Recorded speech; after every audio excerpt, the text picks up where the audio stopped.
പഴമയുടെ രുചിയിലേക്ക് എല്ലാവർക്കും സ്വാഗതം. ഇന്ന് ചൊരക്ക കൊണ്ട് ഞാനൊരു പക്കാവട ഉണ്ടാക്കാൻ പോവുകയാണ്. എങ്ങനെയാണ് ഉണ്ടാക്കുന്നതെന്ന് നോക്കാം. അതിന് എനിക്കിത് വലിയൊരു ചൊരക്കയാണ്, ഇതിൻ്റെ പകുതി മതി.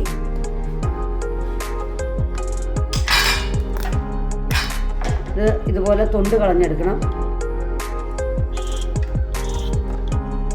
തൊണ്ട് കളഞ്ഞു. ഇതിന് ശേഷം ഇതുപോലെ ഇതിൻ്റെ അകത്ത് ഇതൊന്നും കളയണ്ട, ഇതുപോലെ ഇങ്ങനെ ഉരച്ചെടുക്കണം.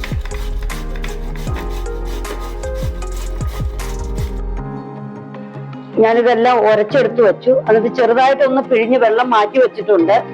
അത് ആവശ്യമുണ്ടെങ്കിൽ നമുക്ക് ചേർക്കാം. ഇതിനകത്തേക്ക് 2 സവാള ചെറുതായിട്ട് കൊത്തി അരിഞ്ഞിട്ടു, ഒരു കഷ്ണം ഇഞ്ചി ഇട്ടു, 2 പച്ചമുളക് ഇട്ടു, മല്ലിയില ഇട്ടു. ഇത്ര ഇട്ടു. ഇനി ഇതിനകത്തേക്ക് നമുക്ക് കടലമാവ് ഇടാം. 250 ml കപ്പിന് 1 കപ്പ് കടലമാവാണ് ഞാൻ എടുത്തിരിക്കുന്നത്. അത് ഇതിനകത്ത് ചേർക്കാം.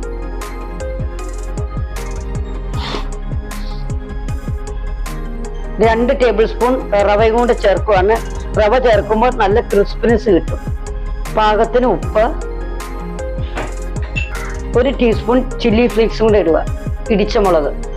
ഇതെല്ലാം നന്നായിട്ട് മിക്സ് ചെയ്ത് നമുക്കൊരു ബാറ്റർ പോലെ ആക്കണം. ഇനി കൈകൊണ്ട് ചെയ്താലാണ് കറക്റ്റായിട്ട് കിട്ടത്തുള്ളൂ. നന്നായിട്ട് കുഴച്ചെടുത്ത് വെച്ചു. ഞാൻ ഈ ബാലൻസ് വന്ന വെള്ളം എനിക്ക് ആവശ്യം വന്നില്ല, അല്ലാതെ ഇതിൻ്റെ വെള്ളത്തിൽ തന്നെ ഇത് നന്നായിട്ട് ഈ കടലമാവ് കുഴച്ചെടുത്തു. ബാറ്റർ റെഡി ആയിട്ടുണ്ട്. ഒരു 10 മിനിറ്റ് ഞാൻ ഇത് റെസ്റ്റ് ചെയ്യാൻ വയ്ക്കുവാണ്. എണ്ണ ചൂടായി. നമുക്കിനി ഇത് കോരി ഒഴിക്കാം. ഇങ്ങനെ ഇടണം ഇതുപോലെ.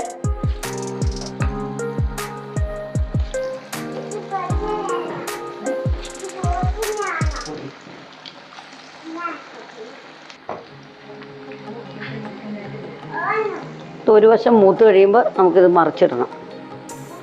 ഒരു മീഡിയം ഫ്ലെയിമിൽ വച്ചാൽ മതി. ചൂട് അതുപോലെ മതി.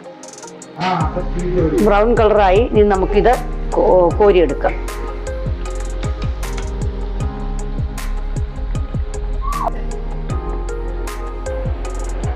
നല്ല സ്വാദുള്ള പക്കോട റെഡിയായി.